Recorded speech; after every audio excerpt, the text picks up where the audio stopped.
dame en train de ranger ses affaires est contrainte de quitter sa baraque. Une opération de déguerpissement est en cours. Comme elle, les habitants du quartier précaire Plaque Hérivoire, situé dans le domaine aéroportuaire, ont été réveillés ce mercredi matin par le bruit des machines. La mairie de San Pedro procède à la démolition des habitations situées sur le site de l'aéroport. Une opération qui fait grincer des dents. Ils sont venus, ils disent que tout le monde n'a pas parti. Il n'a pas donné aucune place. On est parti voir le maire, on est parti voir le préfet. On dit, il n'y a rien dit, il n'y a pas de place pour nous. Je ne sais pas où on va partir aujourd'hui. On nous avait informé avant, mais nous, on a appréhendé pour donner qu'à attendre la vacance. Là, au moins, si les enfants, ils vont donner congé à les enfants, on va voir où on va rentrer. Mais ça n'a pas été le cas. Vous voulez qu'on rentre voir nos enfants? On est obligé de rentrer au village. Or, nous sommes en classe des examens pour passer les examens pour aller en classe supérieure. Lors de sa récente visite de travail à l'aéroport de San Pedro, le directeur général de la Sodexam s'est exprimé sur la question. En termes de sécurisation de cette plateforme, nous avons noté les agressions sur le domaine aéroportuaire avec un certain nombre de constructions anarchiques sur lesquelles nous allons solliciter le soutien de l'autorité préfectorale et de l'autorité municipale de San Pedro pour pouvoir sécuriser le domaine aéroportuaire afin de garantir la sûreté et la sécurité également des vols qui desservent cet aéroport. Pour les responsables de la mairie de San Pedro, le problème des recasement ne se pose pas. C'est une opération qui devait se faire depuis plus de 20 ans. Il y a eu des courriers qui ont été mis, il y a eu des réunions qui ont été faites avec la population des chefs de quartier qui ont donné leur accord. C'est un site qui est très dangereux. On ne peut pas permettre à une population d'habiter là. C'est le site de l'aéroport. L'aéroport réclame son territoire. Et nous avons demandé aux habitants du quartier, depuis plus de 20 ans, de libérer les lieux. Et les premiers habitants sont partis. Il y a des sites de relogement qui ont été prévus pour la population. L'aéroport de San Pedro, depuis la rénovation de sa piste d'atterrissage, ce sont 8 vols par semaine avec près de 800 passagers transportés.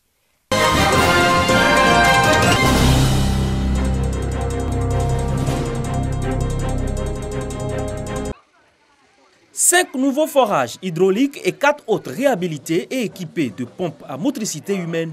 Des infrastructures rendues possibles grâce au projet Cocoa Life de Mondolez International, piloté par l'organisation non gouvernementale CARE dans les localités d'Aboasso, d'Aloa, Diokwe et Meagui. Des infrastructures hydrauliques qui viennent améliorer les conditions de vie des populations de ces localités. Un travail formidable. C'est un travail qui épouse, en tout cas à tout point de vue, le programme du gouvernement en ce moment. Et le volet hydraulique occupe une place de choix dans ce programme-là. Pour la bonne gestion de ces infrastructures, CARE International a mis en place des comités de développement. Ces comités auront pour mission de mettre en œuvre des plans d'action pour faciliter l'accès des communautés aux infrastructures sociales de base. La pompe qui est là n'est pas pour moi, c'est pour vous. Je vous en prie, soutenez votre frère, le chef du village, pour que nous puissions honorer notre engagement. Dans chacune des localités, les populations ont exprimé leur reconnaissance aux donateurs avant de prendre l'engagement d'en faire bon usage. CARE International et ses partenaires entendent construire dans les mois à venir des infrastructures du genre dans d'autres localités du pays.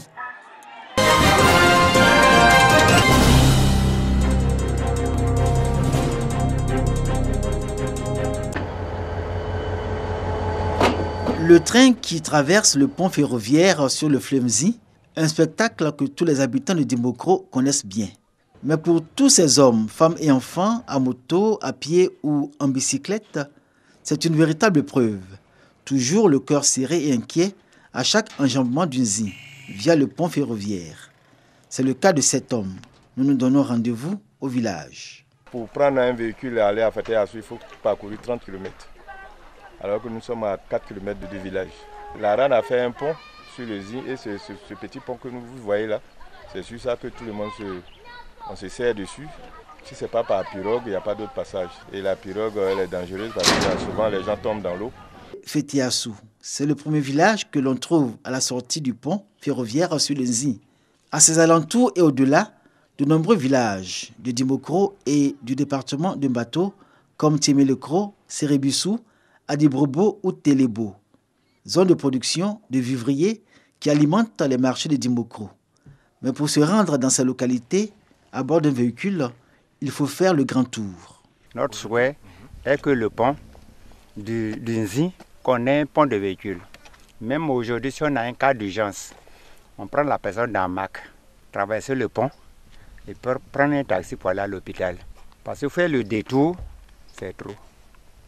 Et c'est le raccourci. L'itinéraire est le suivant. De Dimbokro, il faut aller jusqu'à Sungassou, après 20 km de bitume agonisant, puis emprunter la route menant à Timelekro que traversent les rails. Enfin, s'engouffrer dans la forêt classée de Sanvan jusqu'au village de Saliakro. Et là, surprise. Nous nous retrouvons à la sortie du pont ferroviaire comme si nous avions tourné en rond.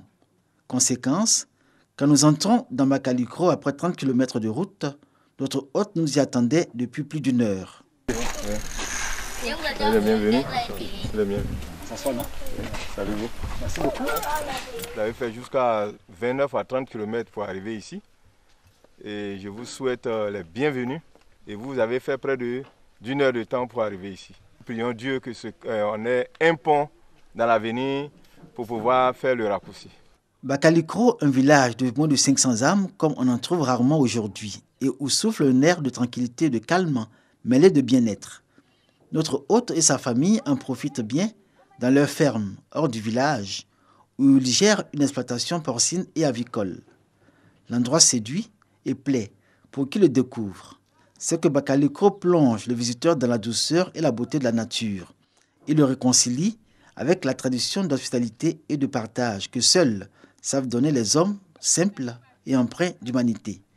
Mais à cause de la difficulté à accéder à Bakalikro, tous ses atouts et ses potentiels naturels et humains restent insoupçonnés, voire méconnus. Le déplacement, c'est tout un problème pour faire entrer les aliments et tout ce qui est soin. On est obligé d'avoir au moins un moteur pour pouvoir se déplacer. Notre souci, c'est l'évacuation.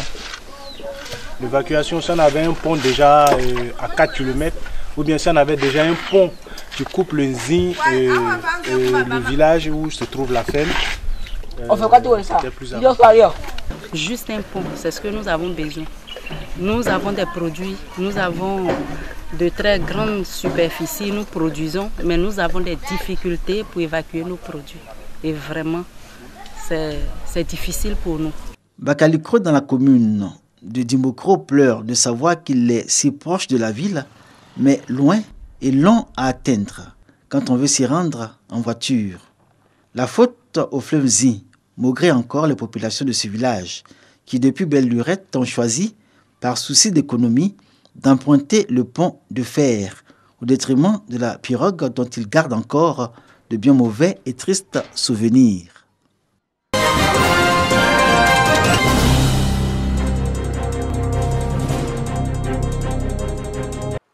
« 82 billons de bois de veine dissimulés dans des sacs de sonderie dans un camion de 40 tonnes.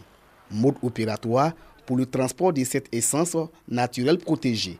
En effet, depuis le 25 juillet 2013, un décret interdisant l'exploitation, la coupe, le transport, la commercialisation et l'exportation du bois de veine est en vigueur en Côte d'Ivoire. Déjà, il y avait un arrêté qui interdisait l'exploitation au-dessus du 8e parallèle. Donc, c'est comme ça que l'État, en 2013, a pris un arrêté, vu l'anarchie qui se faisait autour de cette exploitation. Ce décret gouvernemental est foulé aux pieds. En effet, des individus tentent toujours de passer entre les mailles des filets avec des méthodes propres à eux.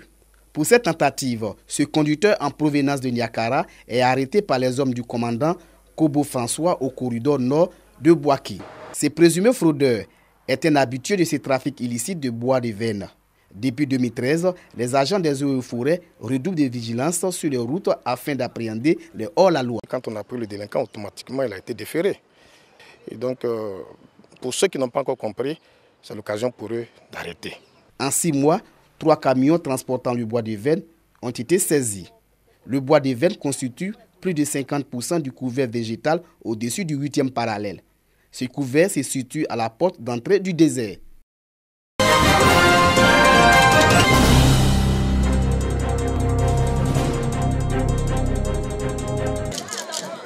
Nous sommes à Abrako, village de la sous-préfecture d'Atoutou dans le département de Jacquesville. Le peuple Aïzi célèbre l'intronisation d'Elegbegno Foudjé Célestin, capitaine de police à la retraite, nouveau chef de village d'Abrako. Il reçoit ses attributs selon les rites du peuple Prokpo et son arrêté sous l'onction des autorités préfectorales de la région des Grands Ponts. Monsieur Elegbegno Foudjé Célestin, je lui demande d'être un rassembleur d'hommes, de faire en sorte que la paix règne dans le village d'Abrako. Le maire de Jacquesville, Joachim Begré, représentant du secrétaire d'État Essis Esmel Emmanuel, parrain de la cérémonie, a exhorté le nouveau chef à être un stratège pour la réalisation des projets du village d'Abrako. Pour Abrako, vous devez être un manager. C'est un chef manager qu'on veut maintenant.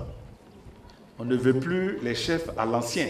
La priorité de vos priorités doit être le développement du village d'Abrako. L'intronisation d'Elegbé Célestin, 6e chef de village, sonne comme un nouveau départ pour Abrako. Cette localité de 3000 habitants possède de nombreuses potentialités. Balades lagunaires, spécialités culinaires et danses traditionnelles.